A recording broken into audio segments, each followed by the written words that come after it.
Hello, everyone. Thank you so much for joining us for today's broadcast. This class is going to be called Buying Your First Car and Renting Your First Apartment. And this is a class that I wish I had when I was younger and just starting out. It is a class that when we bring it to the middle schools and high school classes to talk about more the high schools, we always get a lot of questions and a lot of feedback on. So it's a great class for teenagers. It's a wonderful class for young adults or of course, anyone that is just starting out and just needs a refresher on some things. So this webinar will be roughly between 45 minutes and an hour long, and we'll get going right away. So again, today we're going to be talking about buying your first car and renting your first apartment. So we're going to talk about cars first. So there are different ways that you can purchase a car, obviously. One of the most popular ways, of course, is going to a dealership and purchasing a car right there from them. However, there's other ways to do it as well. You can go through online channels such as Carvana, became very popular during COVID. You can go through Facebook Marketplace, Craigslist, somewhere like that, in order to find cars that are for sale. A very popular method I've always found is reach out to friends and family, whether it's on the phone, texting, social media, whatever.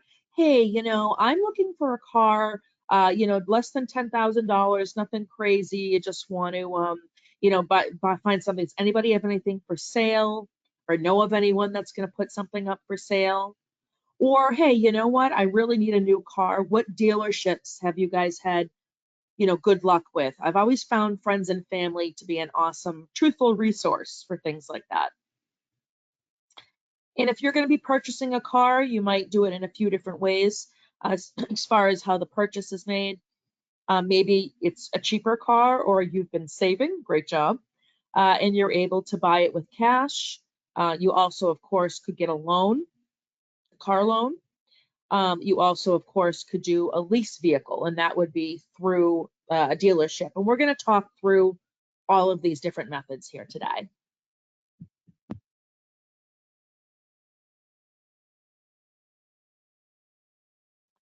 So some things to be thinking about if you are going to be getting a loan or a lease for a vehicle is this.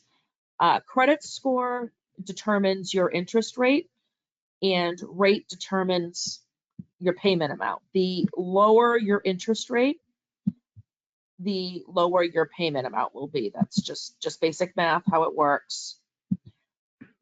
Your credit score is a number ranging from 0 to 850.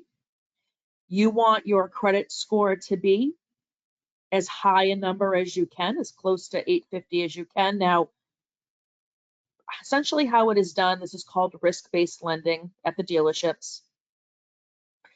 Credit scores are divided out into tiers. So it could be something like credit scores with a score of 730 or higher, get the best rate. 680 to 730, get the second best rate. 600 to 680, get the third best rate, and so on and so forth. These are just examples. So I get this asked a lot with people. They say things to me like, my credit score is only a 760, like it needs to be better. Honestly, most likely it doesn't. Usually 730 or 750 is the highest tier. So if your score is in those ranges, you're in what I like to call maintenance mode. Keep the score in that range. Other things that are important when you are doing a car loan, especially a lease as well, is the length of the car loan. When you go to the dealership, one of the first questions they're going to ask you is, well, how much do you want your payment to be? Now, dealerships, their job is to sell cars. They're good at it. That's how they make their money. That's why they stay in business. So what they are going to help you do is figure out, okay, this is the car that you want. You test drove it. You're in love with it. It's the perfect size, whatever. We'll talk about what to determine what kind of car you want in a few minutes. But if you tell them, I really can't afford more than $300 a month, most likely they'll find a way to get you in that vehicle for around your comfort level.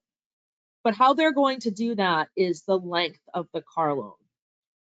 I see this happening a lot. People have 6, 7, 8, 9 year loans. And the truth of the matter is the fact that even if you are able to keep your car for 8 or 9 years, and that's awesome, I always do for that and as long as I can.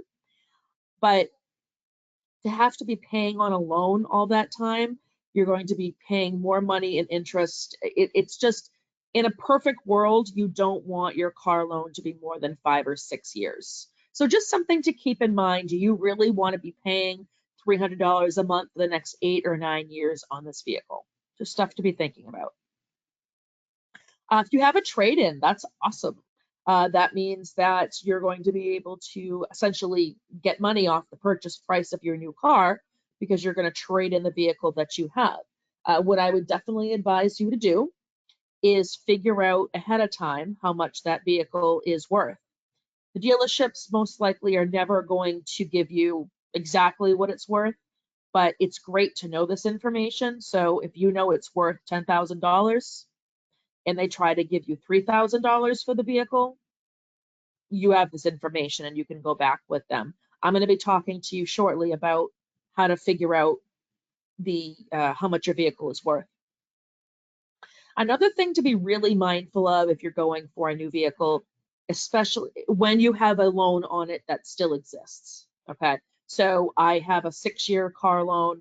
I'm 2 years into it. I hate my car, or I need something bigger, or whatever, and I want to trade it in and get something else. You can do that, and definitely go to the dealership, figure all that out. But here's what you want to avoid. You want to avoid being upside down on your current car loan. And what that means is that you owe more on that vehicle than it is currently worth. If you can trade in a vehicle, this happens all the time. They'll say, "Oh, it's no problem whatsoever. You owe $10,000 on that vehicle that you have now. It's only worth $8,000 in a trade-in.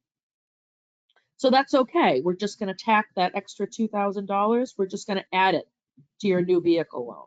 That's never a good idea. And I see more people get in trouble for doing things like that because they are already starting their new loan in a negative equity situation.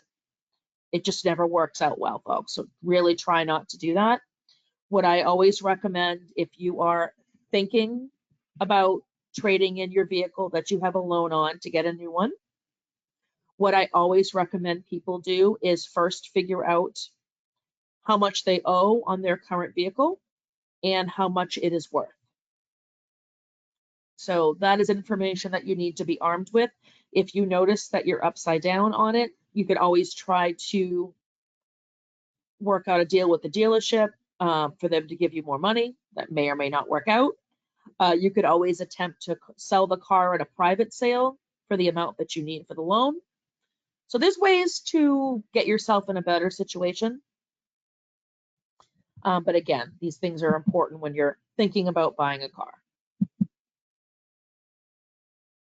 So some interesting facts to know right now. Prices of cars are really high. This is both new and used vehicles. Also, interest rates are higher than they have been in recent years for car loans. I deal with, obviously, car loans on a regular basis. I have people asking me, my last car loan was 1% or 2% or 3%. So was mine. Right now, in August of 2023, this is where we are for prices of cars and for interest rates. It's not going to be this way forever, but here's where we are right now and where we've been for the last year or so.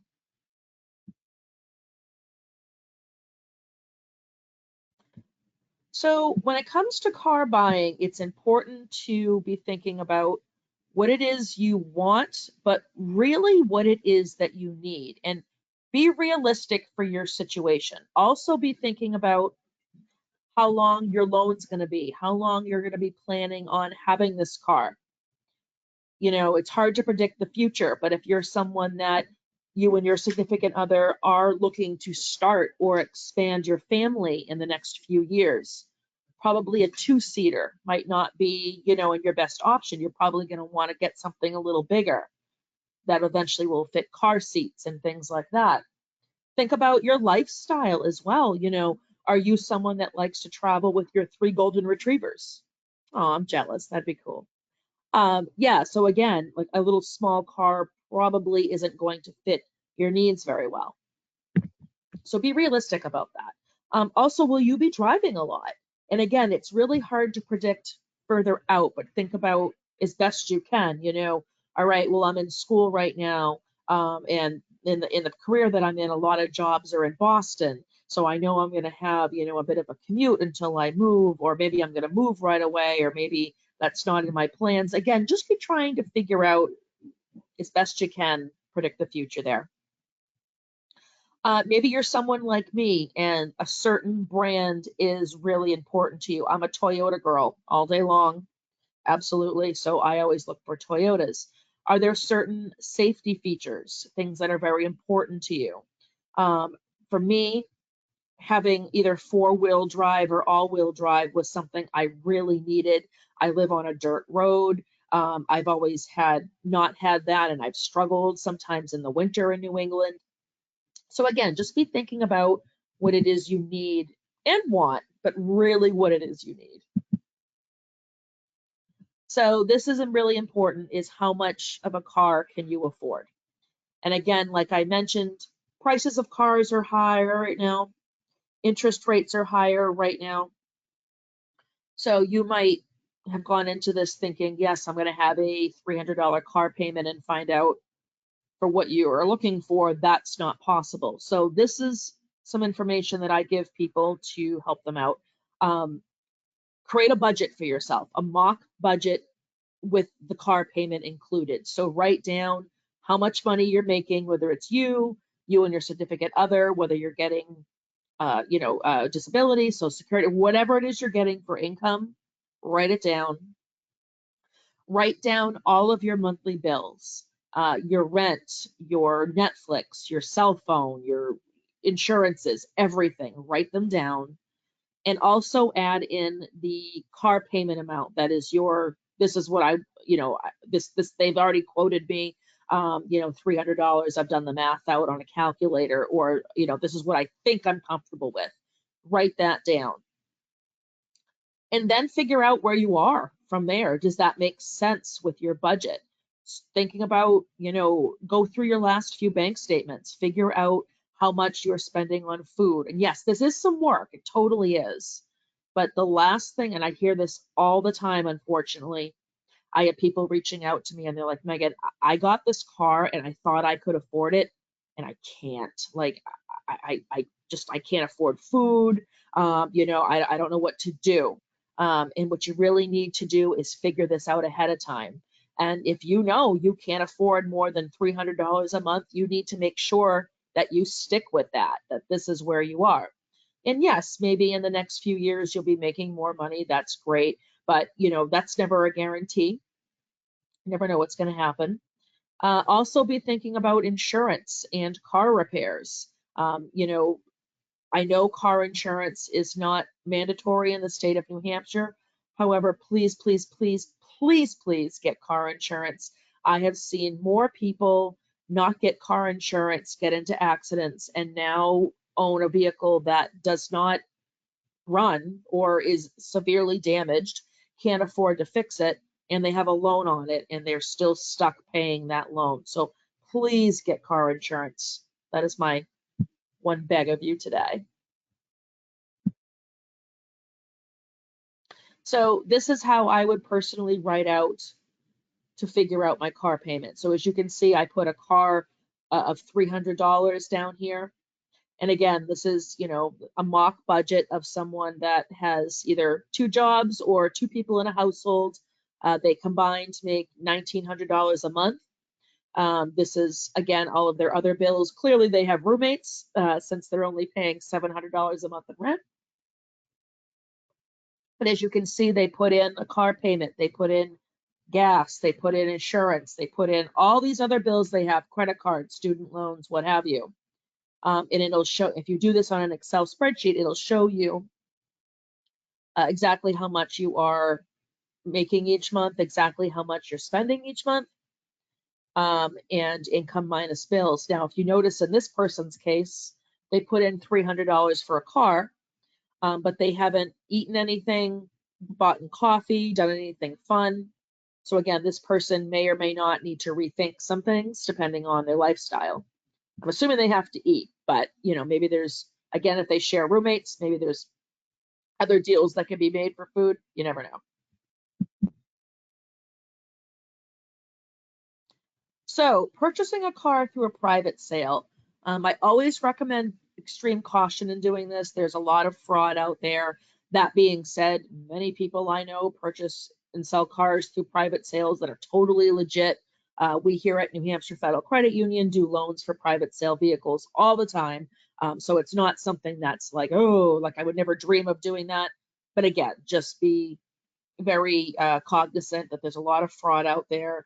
If something jumps out at you that doesn't seem real, or just seems odd, definitely, go on to the next one. Something I hear a lot when people are dismissing something as fraud is they'll ask for the VIN number of the vehicle. A VIN number stands for vehicle identification number. It's essentially like the social security number of a vehicle. And if someone you are trying to buy a car from, if they are hesitant to give you the VIN number, that to me is a big red flag. I would walk away from that. There's no reason they wouldn't give you that number. There's no good reason that someone wouldn't give you that number. So purchasing a car through a private sale, some things, ways that you can do that. Facebook Marketplace, Craigslist, word of mouth, social media. You might be driving down the road and you see a car in the foot of someone's driveway with a for sale sign. That was definitely an old school method, but you still see it sometimes. Definitely something that I recommend in order to make sure you're getting a good deal, also to make sure that you're taking care of fraudulent type stuff. Look at local dealerships, other websites, the same website. Like if you're looking at Facebook Marketplace for a 2016 Toyota RAV4, look at other, whether it's Facebook Marketplace, Craigslist, local dealerships, do a variety of searches for what other dealerships and or people in the area are selling a similar car for. If you want to buy this Toyota RAV4 and you see it's worth $20,000 and everyone else is selling it for around $20,000, you don't want to buy it for $26,000. I'd also be hesitant of the person trying to sell it for $12,000. Why are they doing that? What's wrong with this car? What's wrong with this person? Maybe they just don't know what it's worth. That's certainly a possibility. But more often than not, something's probably kind of sketchy there. So definitely look for, again, what other people are selling their similar cars for. And definitely have a mechanic take a look at it before the purchase, someone that you trust to do that. They're going to be able to tell you that it's a good vehicle and or, okay, it needs some work, but this is the type of work it might need in the future, and so on and so forth. So this is how you're going to figure out some information about your vehicle. I mentioned earlier getting the VIN number, 1,000,000% do that. If you go on Carfax and you enter in the VIN number, what it's going to do, it's going to list for you essentially a report of any time that particular vehicle has gone to a dealership or an auto body shop for work. It'll give you, when it's gotten its oil changes, it'll give you a list of any accidents it's been in and repairs. Now, what won't be included here is if someone changes their own oil or their neighbor does repairs for them on their garage, like that won't count, but any registered mechanic, auto body shop, dealership, these things will show up. Why is this important? Well, if I'm buying a used vehicle, I want to make sure it's been maintained properly, that it's had oil changes regularly. If I'm not seeing that, I'm going to question that, and maybe it's a good reason, like, yeah, I do them myself, and that's fine. Um, if my car that I want to buy has had 2 new transmissions in the past 7 years, again, I need to rethink this. So this is a really good report card, if you will, for your vehicle, and that is using Carfax. NADA guides, this is how you're going to find out how much your vehicle is worth. And again, I recommend doing this if you have a trade-in using NADA guides. I also recommend if you are making a purchase of any kind. So go on NADA guides, you're going to search for a 2016 RAV4 with, this is just what I own, so I use it as an example. A 2016 RAV4 with 90,000 miles in, average condition or what have you, dents or bangs or scratch, nothing serious, and just go, and it's going to tell you, what that vehicle is worth. So again, you're armed with this information, armed with this knowledge. And if you're going to a dealership, it's very common when you're walking, through the parking lot, you'll see a bunch of cars sitting around. They all have a sticker on them, a pricing sticker. This is called the MSRP, the manufacturer's suggested retail price. I always thought this was the price of the vehicle. That's just what I assumed. I was like, well, there's a price tag on it. Same as if you go to a store, there's a price tag on a shirt that you might want to buy. What's interesting that I found out only a few years ago when I started doing these classes is that the MSRP sticker actually stands for the manufacturer's suggested retail price. This is what they're suggesting the dealership sell it for. It does not mean it's what the car is worth and or what you should pay for it. So again, do your research ahead of time so you're armed with this information. Don't ever be afraid if you're in a dealership or anywhere and you're just not getting anywhere, or you feel like you're not being listened to, or the pricing just isn't working out, or you're just got a bad feeling, don't be afraid to walk away. You can find other cars. You can find other dealerships. You can find other people selling things on Craigslist or Facebook Marketplace. Don't ever fall in love with a car so much you can't walk away. You can find it somewhere else, unless it's like a 1960 something, like, something specific. But I mean, if you're just trying to find, a reasonably newer Toyota, or, a less than 5-year-old Toyota Corolla, you can find that in other places. Don't ever feel like you're stuck.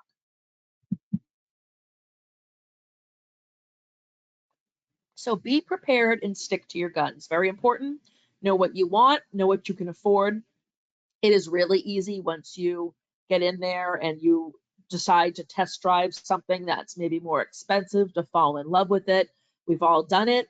It's one of the reasons when I was looking for houses, this is way back, I told my real estate agent, I don't want to look at any houses over this price point because I know I'll fall in love with them, and try to figure out a way to make this work. So take that temptation out for yourself. Just know what you're going to be driving, test driving, and just stick with that. But again, you can always walk away. If people aren't listening to you, if they're not respecting your choices, you can always walk away.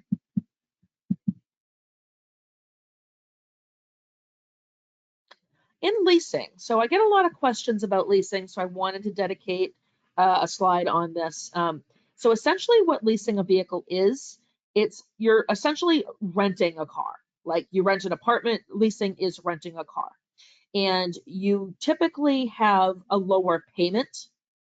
That is the reason that people like to lease, is typically you have a better vehicle for a lower payment than if you were just purchasing it.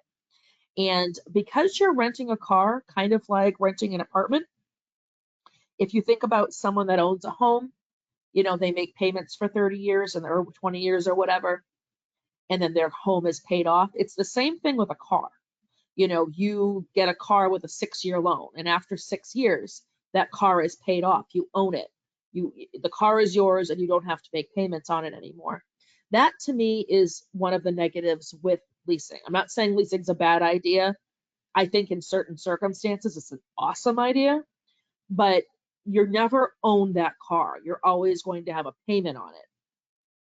And also there are restrictions with a leased vehicle. Most of the time, almost all the time, I've never heard of it not being a case, mileage restrictions. So they'll tell you, okay, you know, this is a 3-year lease and we're telling you you can only drive 12,000 miles or 36,000 miles, 12,000 miles a year or 36,000 in 3 years. And if you go over 36,000 in the 3 years, you're going to have to pay a penalty on all of those miles that you went over. This is how a lot of people get stuck in leasing, is they lease a vehicle and they drive more than the allotted amount. Their circumstances change, maybe they get a new job or what have you, and all of a sudden they have a 45-minute commute, whereas they used to work from home. So these are very real things that happen. Again, I am not saying leasing is not a good thing. My mother, once her car is no longer with us and she has to get a new car, leasing is the perfect thing for my mom. She is 71 years old. She doesn't drive very much. She's the neatest person I've ever met in my entire life. Leasing is a huge good thing for her. It's just not for everyone, and I just encourage people to really understand it and think about it before they sign that piece of paper. So how you would get a car loan here at New Hampshire Federal Credit Union? Well, if you go onto our website here, which is www.nhfcu.org, I'm just flipping to this right now for us. Just making sure you can see my screen. Perfect, you can. All right.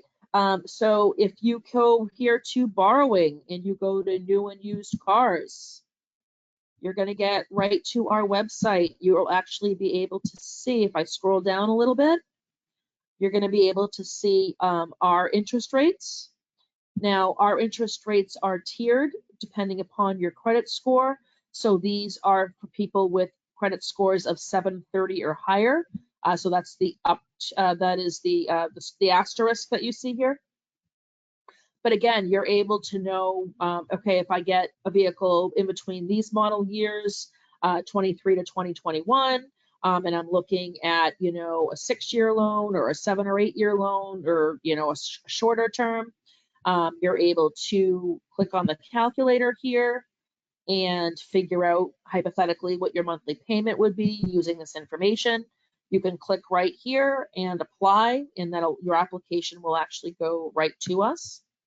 The other great thing about New Hampshire Federal Credit Union is that we now participate in indirect lending. So we have several dealerships. I'm just going to find the right place to go here.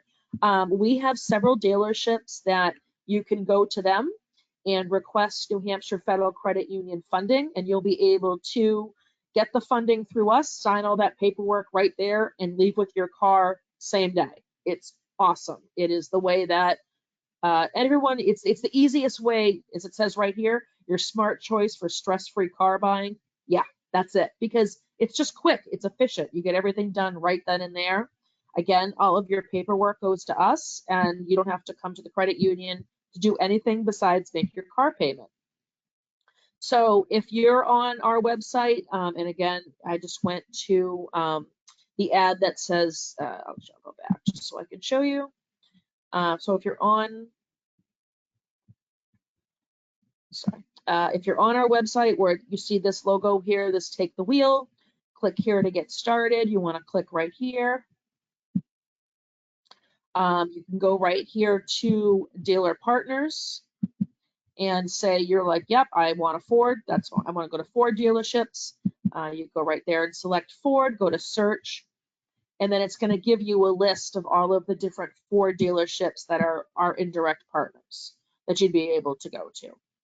And again, this is a wonderful thing because you can sign all your paperwork and all in the same day, you know, leave with your car and everything else. So if you have any questions on the way how to purchase a car with a loan here at New Hampshire Federal Credit Union, how the going to a dealership and getting a loan through us works, as always, please give us a call. We're at 603-224-7731, and we're happy to talk you through everything, get you the resources you need.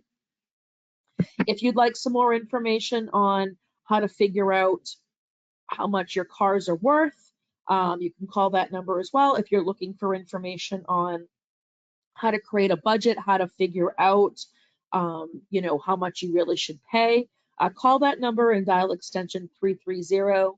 that is me. That is the Center for Finance and Education, and we'll be able to help you out with that. And you can also, we can also help you out with how to, what dealerships and such. You get 330 will get you any of the information that you need, and as well. All right, so we've talked about cars. Now we're going to talk about apartments. So here's the big questions for you to start out with. Where do you want to live or need to live? Are you a city person, a country person? Do you have a car?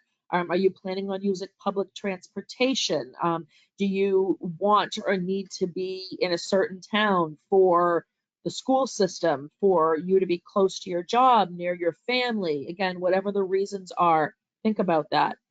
By yourself or with others. The beauty of having roommates is that you can split your expenses, you know. But maybe you're a person like myself that always just really wanted to live by themselves when they were starting out. And again, that's great, but all the costs of everything are on you. So how much can you afford? That is, again, one of the big top 3 questions. Sorry. And to figure that out, I'm going to go back to my previous slide here. I'm going to go back to this how much you can afford slide here. This is what I would recommend you do for an apartment.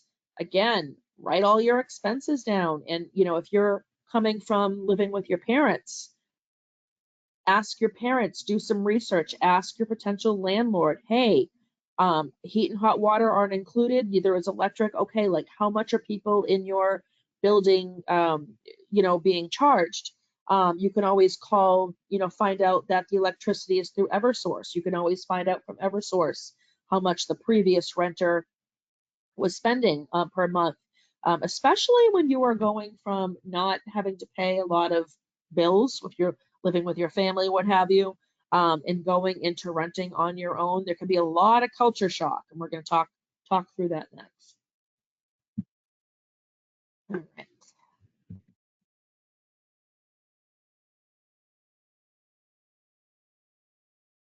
All right, so some things to be thinking about, or not forgetting anyway, when you're talking about renting your first apartment. Credit. Most landlords will ask you, when you're applying, they'll ask you for $35 for a credit pull. And if you don't have the best credit, they might be reluctant to lend to have you rent your apartment. They're going to be thinking, oh geez, like these people, you know, they don't pay a lot of their bills on time. They don't have a great credit score. How can I count on them to pay my rent on time? Income, you have to have income in, and landlords may or may not say, you know, I'm not accepting, you know, anybody that doesn't make $30,000 a year or $50,000 a year. That might be what they think is a reasonable amount to make to be able to pay the amount of rent that they're charging. You may or may not be asked to pay a security deposit or first and last month's rent up front. So where I'm going with this is, if you're going to be renting an apartment, you're wanting to rent an apartment in the future, you're going to want to save some money ahead of time. Not a couple $100,000, not a couple $100, but I'm thinking a few $1,000s you're going to need. Because again, you may most likely will need to pay first and last month deposit or security deposit up front. That is very common. Rental prices right now, like car prices, unfortunately, like housing prices, are high, and landlords are able to be picky in 2023. August 2023 is when I am recording this webinar. So it is very common for prices to be high and for landlords to go, well, okay, I have 10 people interested in this apartment. So you're going to want to be bringing your A game with your credit. Definitely. Like, again, this isn't, unfortunately, the atmosphere where people are going to be, oh, it's okay, I really need to rent this apartment. And just because your credit score is, you know, 550, yeah, I'm going to have to go with you. That's not the case. So again, you want to be bringing your A game to this stuff. So where do you start finding a place to call home? Again, I've always found family, friends, coworkers, word of mouth, social media to be huge. Hey, I'm looking to rent an apartment. Anybody know of anything? Especially in this housing market, if you can get a friend, a family member, or coworker, or relative that is willing to like cut you a break because they know you and think you're awesome, like that's cool. Like definitely attempt to utilize that method. Facebook Marketplace, Craigslist again, Zillow, apartments.com, apartment guides. These are all places that you can look for apartments. And again, how much can you afford? I showed you this already. Definitely find out, are heat, hot water, electric included? These days, 9 times out of 10, they are not included.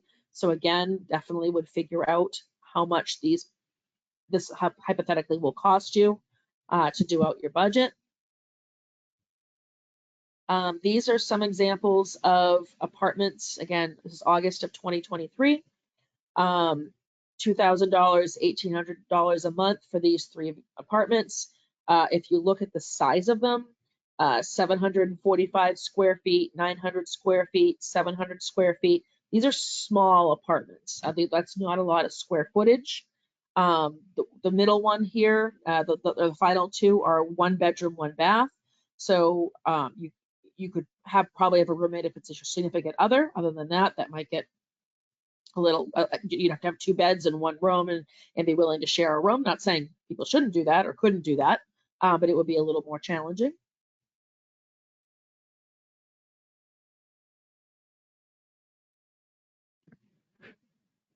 So other things to be thinking about, if you, that cat looks a lot like my Spanky, nice Spanky, who's currently staring at me right now. Do you have pets that you want to bring with you, or are you planning on getting pets? Not all apartments will allow pets. Some will only allow certain pets or certain weights or certain breeds with restrictions. Most of the time, if they allow pets, they will charge you an extra $20 or whatever a month per pet. That's what I had to pay. Trash, do they have dumpsters there? Are they, or do you have to take your trash to the dump or pay privately? Plowing, is that something, shoveling the walkway, shoveling out your, not your car per se, but the driveway where you park, or the parking lot where you park. Is that something that you're going to have to figure out on your own? Is that something that's included? Laundry. Do you have laundry in your building? Is there a laundromat that's close by? Are you staying near your parents' house and your parents cool with doing laundry there? Or is there one in your unit? Again, these are things that people just don't think about because they're just used to walking downstairs to mom and dad's basement and paying and doing their laundry, or at least that's what I used to do. And then again, all of your utilities, your heat, your electric, your water, internet, all of that different type of stuff, what's included, what's not, how much hypothetically is that all going to run you?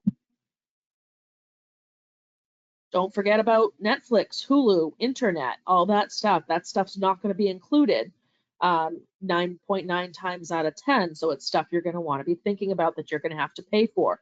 So do you own these things now? How much are you paying for them? Again, get them down on that budget for yourself.